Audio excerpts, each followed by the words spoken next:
Hello, new Kinship lovely people. This is Josh Proctor, and I am also with Ashley. Hello. This is Ashley. Yeah. If you ever listened to Life on Side B, then you've probably heard our voices before. If not, you should check us out. We're kind of cool. But we are taking over the podcast today as part of a crossover episode, which we started over on Life on Side B, and we're continuing it here. So go over to Life on Side B to hear the other part of this episode, interviewing David and TJ. I'm really, really excited to do this. Thanks for honoring us by letting us take over your podcast, guys. Just don't make us regret it, No. We'll try. I can't promise. I think you have more to worry about me than Ashley, to be honest. Probably. This is David Frank here with TJ Espinoza interviewing the Life on Side B host so that we can actually kind of have a time of reflection, because the first episode of Life on Side B was in May of 2019 with Meg Botts on communal insane. living. 5 seasons later, here we are, bringing things to a bittersweet close. Mm-hmm. Yeah. So excited to be here with you guys. Yeah. Go ahead. Gonna be interesting. I'm just getting the feels. I'm getting the feels. Yeah. Can you guys share, let's have a moment of nostalgia. What was your goal with Life on Side B when you first started? Okay, well, I'll go first since the first season was just me. Started it. Yeah. Actually, when did you join? What season? 2. Season 2, yeah. Ashley did, though, come on. By the end of season 1, I had decided to move to a co-host format. The very last episode. And so you were on the last episode, and we announced that. I think we even announced in that episode that you were going to be one of the co-hosts. I can't remember, but yeah. I don't remember if we did or we didn't, but you needed someone to interview you about the first season. Mm-hmm. And I was like, Ashley. And so you asked me to do that, and we did it like that. Yeah, for sure. So, so Josh, founder of Life on Side B. Founder. What were those goals? So insane. Well, honestly, it started when I went to QCF and the queer or the Q Christian Fellowship conference. That's for kind of broadly all queer Christians. And I was at it in January of 2019, and they had a podcast stage. And I noticed that none of the podcasts there were Side B. And so I asked someone, I was like, hey, have you guys ever thought of having a Side B podcast on? And we just talked about it, how either it just really, nothing had really worked out, and there wasn't really one that would kind of fit the kind of essence of, Q Christian Fellowship. So that got my thoughts, going. I'm like, what would it look like to do a podcast specifically just broadly about, Side B life? There definitely were some podcasts at the time that were engaging in it. Your other brothers, but at the time it was much more strictly only men at the time. I think now, as Ashley can attest, it's broadening out. But and then there were some other people who had podcasts that would talk about being Side B, but that wasn't their only thing. So I thought about one. I knew that with spiritual friendships and things, which was a little bit more academic, on the academic side of understanding what does it think. I just wanted to know what it would look like practically to bring all of us to the table and just have conversations, not worry about who's listening. And that's kind of where it started. Yeah. Fun little note. Life on Side B was not the original name. We went through a lot of names. For my personal favorite was Unicorns for Jesus, which did not make the cut. bad. Right? It didn't It's not make bad. the cut. Yeah. Yeah. Okay. Mm-hmm. So that I was think it. we're better for it. It's okay. Do you have any logos from Unicorn for Jesus that could maybe revive? Honestly, I will look because I know I made them. I literally made them. Oh. Yeah. And there's even, I do have the original Life on Side B logo, which was not the cassette tape as it is now. And it was like it was a very like bi flag feel. It was like a, multi Kind of. gram. Yeah. It was I a feel like circle, right? It was a circle. Yeah. It was like a circle with a line through it. It had the colors, yeah. Yeah. And then it was actually Something like that, yeah. It was actually, I can't. Someone was like, "Oh, well, why don't you play on the cassette tape?" And then I was like, "No way!" So there we are. In my own little bit of recording podcasts, there's been certain episodes that have been kind of, influential in my own thinking. Have there been any episodes of these past few seasons that have been meaningful to both of y'all's, like your growth or development? Well, Ashley, I'll let you go first since I was just talking a bunch. I would say like some of the ones, like we each had like episodes that, I mean, we at the beginning of the season like discuss who wanted to do which ones, and so we picked topics that we liked or interested us more. So I would say any of the ones where I kind of had to talk a little bit about myself in a sense or very vulnerable, but I would say the one that I've listened to like at the very least like multiple times are like, I think we've done two episodes on shame. It was like one is me, Grant, and Josh, and then it was Elizabeth or somebody else, I think, that did I think one. it was Elizabeth and Grant? Maybe. Someone, yeah. There was another one. But those I've listened to more than once, and those were definitely ones that like always like have my wheels turning. Just the way that we all were able to discuss it and stuff, and it was really something that would get me thinking. Wow. Yeah, those were good ones. Goodness. Yeah, there's just so many. And I think probably the one that initially comes to mind as the one that was really meaningful for my own growth and development, kind of in a similar way as Ashley was talking about, was when I had to be vulnerable. And I think it was season 4 when Paulo and I did an episode on sexual integrity. I think so. Yeah. Yep. Here it is. Season 4, episode 9. Paulo came on and we just got really vulnerable about like what happens when you're not great at celibacy. And like you don't do it well.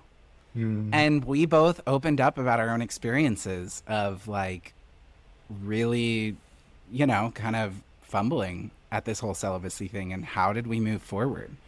And so I think for me, and especially working in ministry at the time, which makes it even more vulnerable. Yeah. And I had conversations with my leaders before doing that episode. Like, they already knew, everything that I was going to talk about. But I think that stepping it public into knowledge is different. It's different. And it's like learning to live with that kind of vulnerability was new. And I think it was like shifted how I operated from that episode on. You had a Brene Brown moment.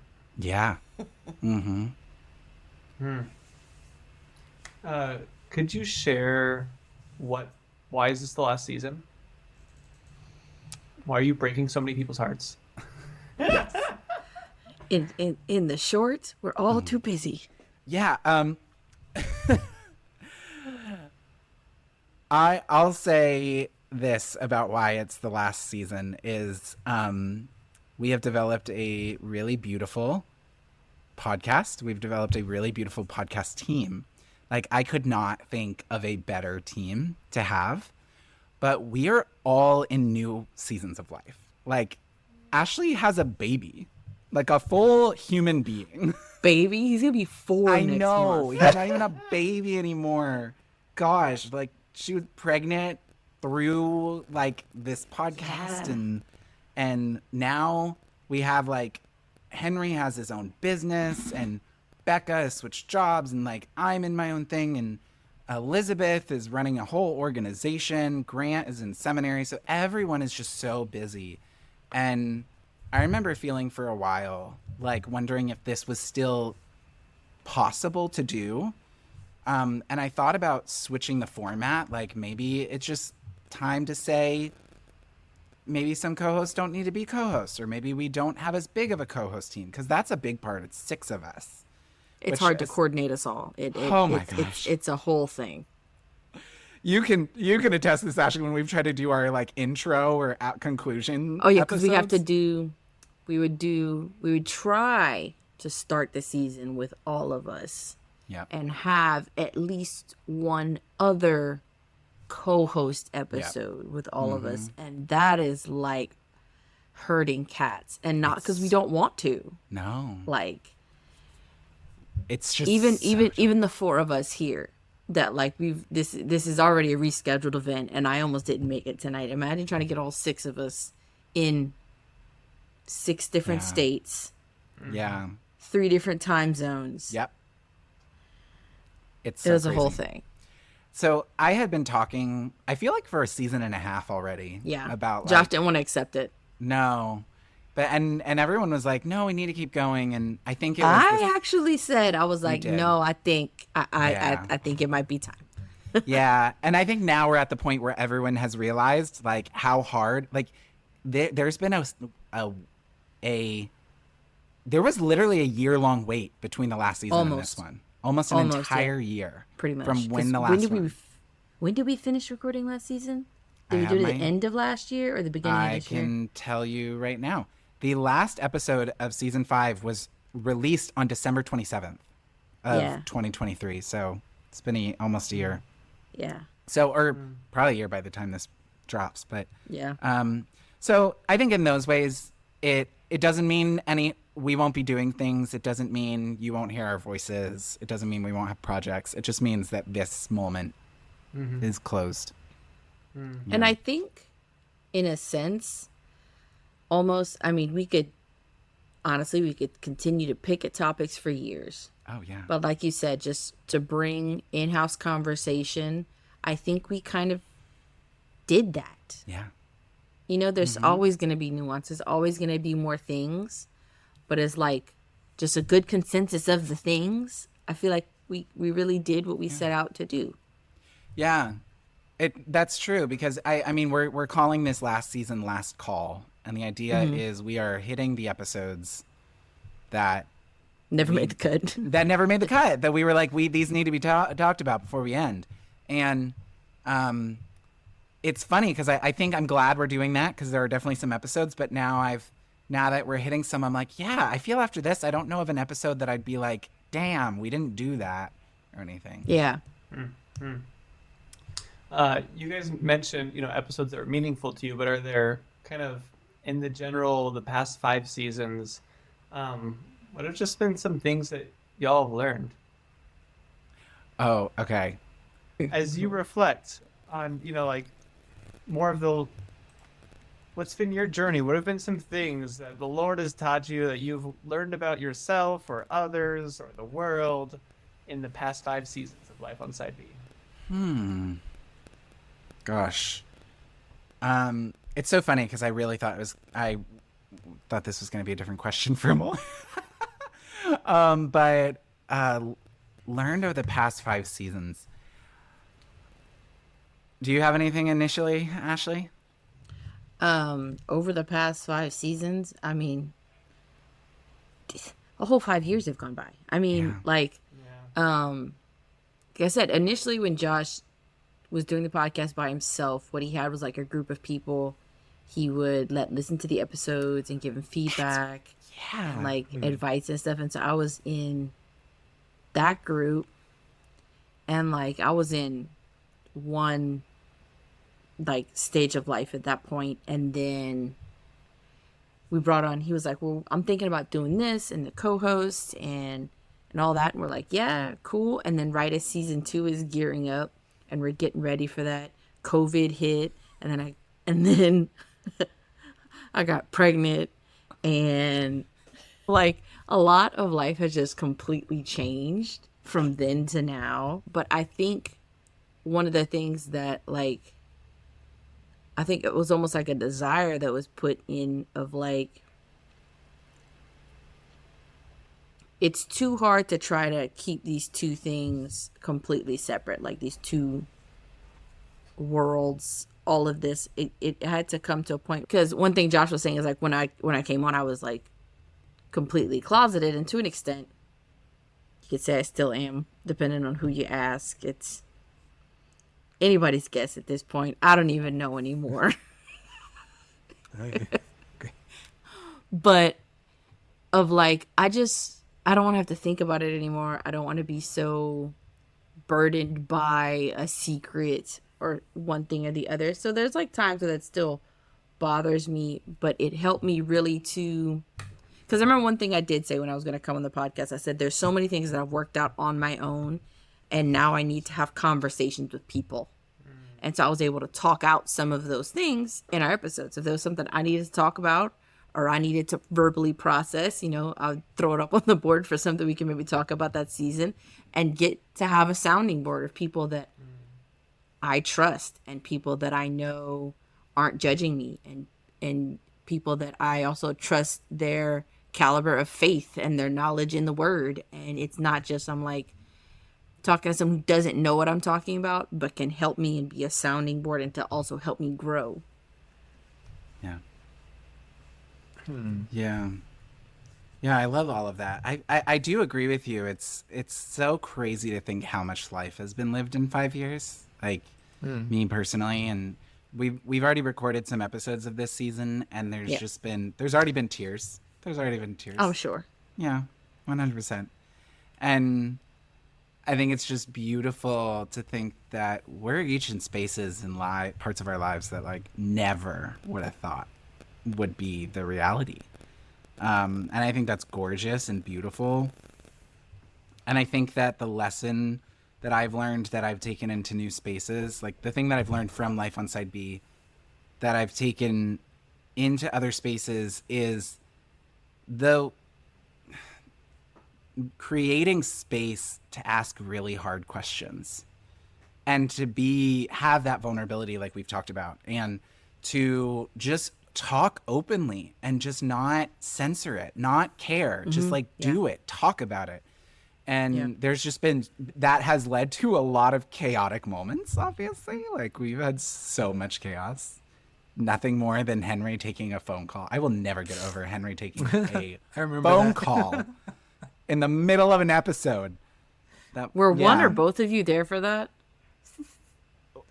Were one of you guys there? No, you just heard it? Okay. I remember hearing it. Yes, listening to that. I thought one of you were there that time. Okay. No. Yeah, I mean, it's just given space for like so many times that we've done all of these things, but I think that was because we really created a space where it was like nothing's off the table here, like you can talk about it, ask about it, whatever. I mean, what are they gonna do? Shut us off? Like, and can't. I mean, honestly, and it's so funny to see like all the controversy. Honestly, like I remember when I first started walking like the side B walk and everything, some of the whole controversies would really get to me. And I mean, sometimes they'll still get me down, but honestly now I'm like, y'all like a bunch of high schoolers, go home. But they ain't never cared about us. And I'm like, if someone really wanted to like get a hold of somebody and criticize every little thing somebody said, we got stuff for days. Yeah. But no one cared about us because it was an in-house conversation. They don't care about us talking to each other. And that was that was a grace as well, I think. 100%. I feel like I don't know how we did it, but I feel like in general, Life on Side B just like slid under the radar of like critics. Either that or they just thought we were too far gone that they weren't even going to deal with us. Probably some of both. A little of both. And like I said, it's like they're talking to each other. That doesn't matter. That doesn't matter. Yeah. So. Okay. So that was David Frank had the retrospective part of the questions. I'm going to the future-oriented part of the questions. All right. And a little bit retrospective, but more future-oriented, as would say in general. So I want to ask both of you, as people who've had a voice in sort of the side B movement as it's been developing, especially in the US over the past 5 years. Where do you think the side B movement is going? And then also, where do you think it needs to go in the next chapter of the movement? That's a loaded question. It is loaded, but I'd love to hear your thoughts anyways. Josh, you get to have that one first. Okay. Ooh, oh gosh. I'm like, it. Where do I think it's going? Yeah. I do think that I am encouraged to see the growing diversity of voices inside B and the movement in that. Because I remember, like, obviously it's still very predominantly white and predominantly all of these things. And that's, you know, all of us have really important voices, but predominantly male. But it's 10 times better than when we first started this podcast. It's like grown so much, and not like replaced voices, but added and just like built this beautiful thing. And I don't even think that's not just us. Like Revoice has been doing a lot of work in that. Kaleidoscope has been doing a lot of work in that. You guys are doing that wherever all of us are. And I think that's really, really good. And so I do think that we're going to get this deepening diversity. I think that, one place I see it going, and I'm intrigued to see where people take it, you know, is becoming less concerned with what, you know, getting the approval of the church to do it. Like, obviously we need to find our place in the church and we need to engage in the church because we are the church. That part is real. But like, I have sensed inside B this less concern about making ourselves palatable, whether to the broader queer community or to the church, and just being like, what does it mean to be us? What does it mean to do this? And we're going to answer this for ourselves. Yeah. Yeah, I think that that's something I've been seeing and I've been loving. I think on the need part, I would add is just that, I mean, obviously, I'm always talking about spiritual formation. I will talk about shame. I will talk about sorrow and pain all day long. And I feel like the more we can focus on our holistic integration and growth as just human beings, like that includes our sexuality, but not limited to, I just feel like the more beautiful we're going to be growing as human beings. And so I hope to see more of that incorporated into it. Thank you. Yeah. I appreciate that. Thank you. Ashley, I'd love to hear your thoughts as well. I will say I want to add to like what Josh said. I think part of that reason of that we're not working on being palatable thing is because we tried for a really long time and you shot us in the foot. So fine, have it your way. Yeah. We don't want to be there either. Where is it going? One thing that I've seen that I think I've liked is that I've seen younger and younger people have more access to what is side B. It's not as hard to find. Like for me to find side B people was a whole search. Like it was trying to find just like a rare gem. It was not anything I could find, and everyone was older than me. Yeah, because I was like 24, 25 probably when I started looking, and everyone was much older than me. I was trying to find people who believed like I did that were my age, and 25 isn't super young either. Yeah.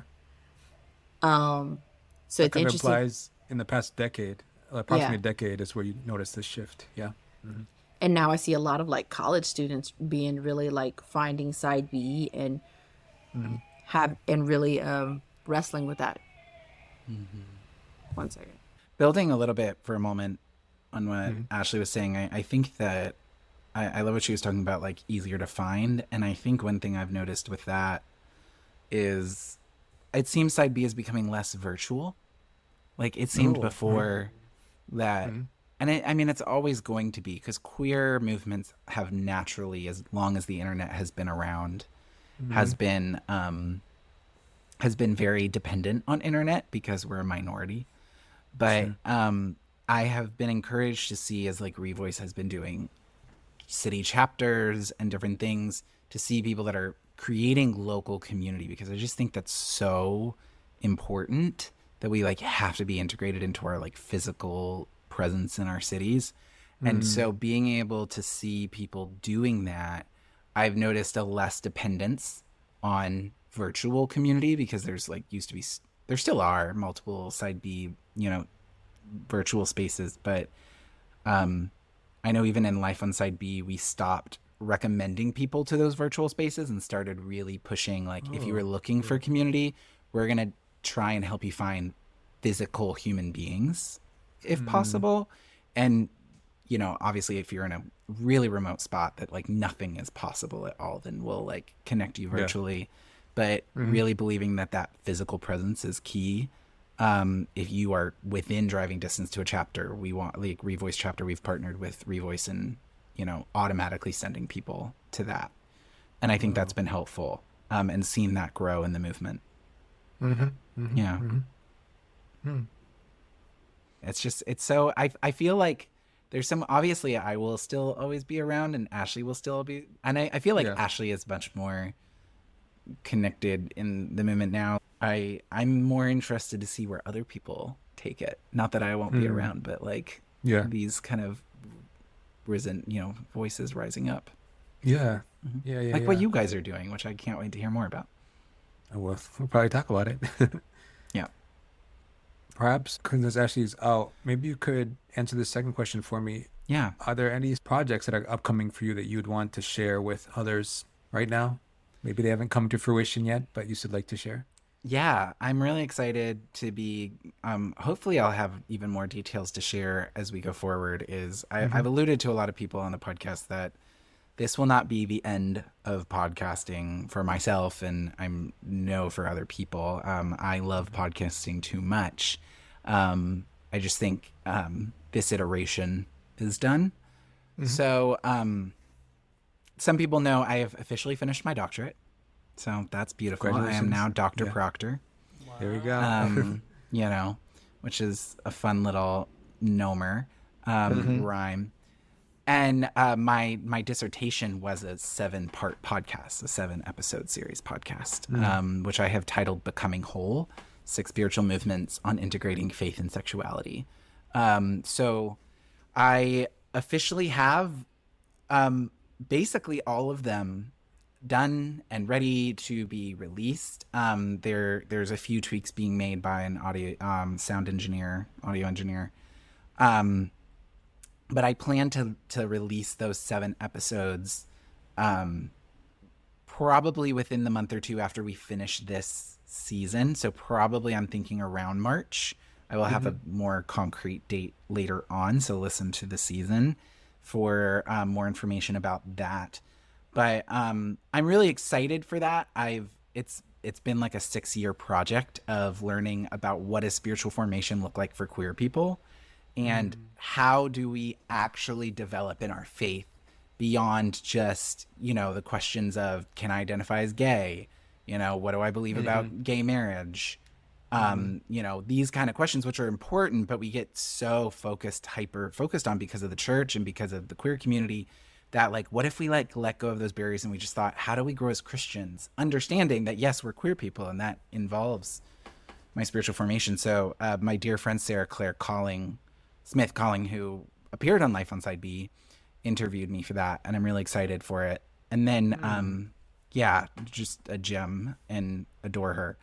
And then after that, I will be doing a new podcast called Holy Ourselves, which is connected to my practice. And I will be the only host on it as of now. But the other Life on Side B hosts, you will hear them. They will come. Sure. They will be around. But it will be specifically me. There might be a co-host joining me. And it'll still be on sexuality and faith, but it won't just be queer. It'll be everyone, because I think I've become more passionate about how everyone has a sexuality story.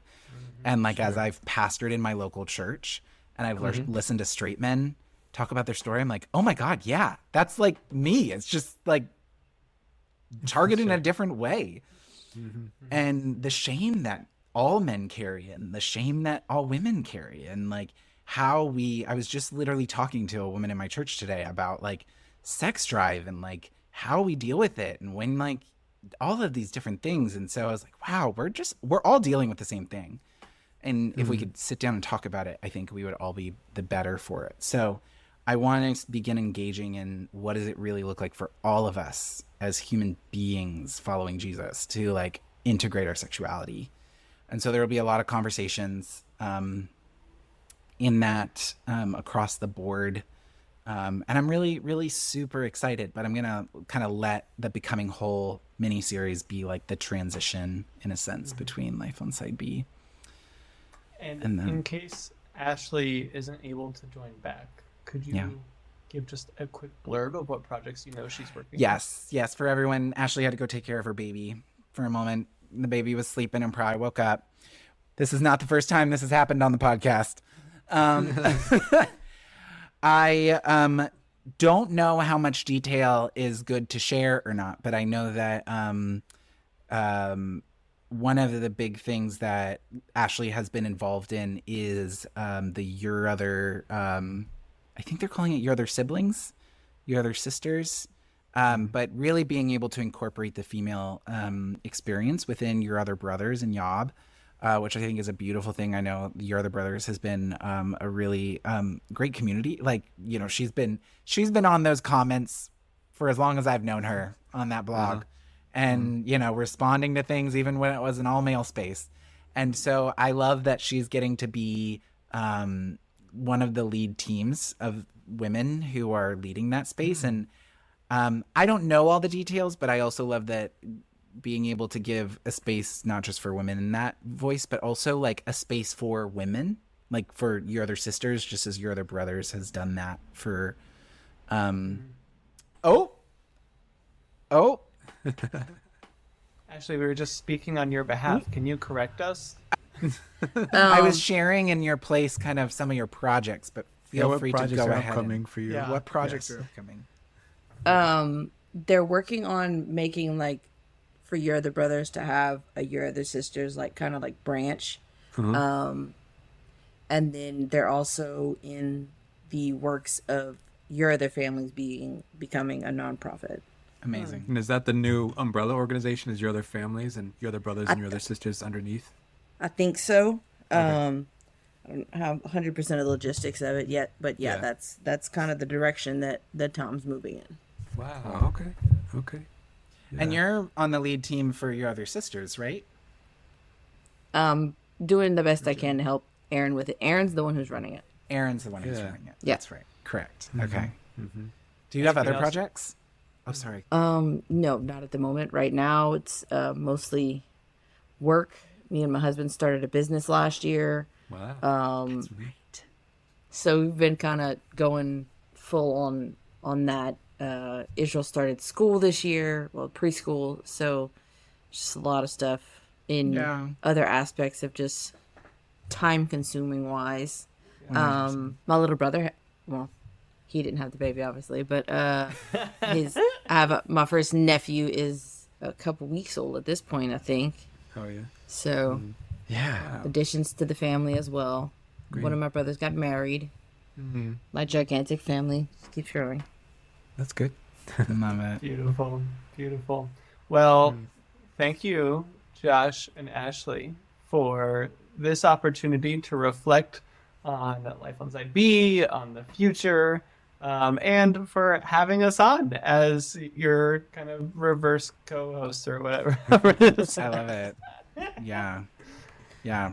I do want to say one more thing before we close this part of the episode is that for listeners, we mentioned it last season, but we still have it open. We're doing a thing for the season where the beginning or end of episodes will be clips of listeners sharing how they've been impacted by Life on Side B, or like their favorite moments, or maybe poetry, whatever. Like it can be, there's freedom to show what you want to say as this podcast ends. So if you go to, I think it's Life on Side B final season, but if you go to lifeonsideb.com, there will be a tab called Final Season. And then on there will be a place where you can record an audio.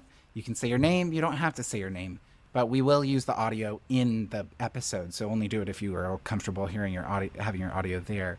But we would love to have everyone, share things. And I'll add them in as we edit. I will just say thank you both for the many hours that you've poured into this project. It's been a blessing to our community at large. So Definitely. I just want to express that gratitude. And now Go over to Life on Side B to hear the other part of this episode. Because now we're going to get to go interview these two beautiful human beings. Yes. So type in wherever you're listening to podcasts, Life on Side B, and we will see you over there with the second part. Hi. Thank you. Hey, thank you for joining for another episode of New Kinship. We would always appreciate any feedback. Feel free to reach out to us. You can find us on Instagram. We publish our episodes as well as some writings on Substack. But we're also on all your favorite podcast apps. If you've already liked and subscribed but want to support the podcast more, we have a small Patreon crew who is really valuable to us, both in their feedback and their generous monthly support in amounts ranging just from $1 to $25, which helps make this work possible. This is a labor of love, and we would love to have you join the patron crew.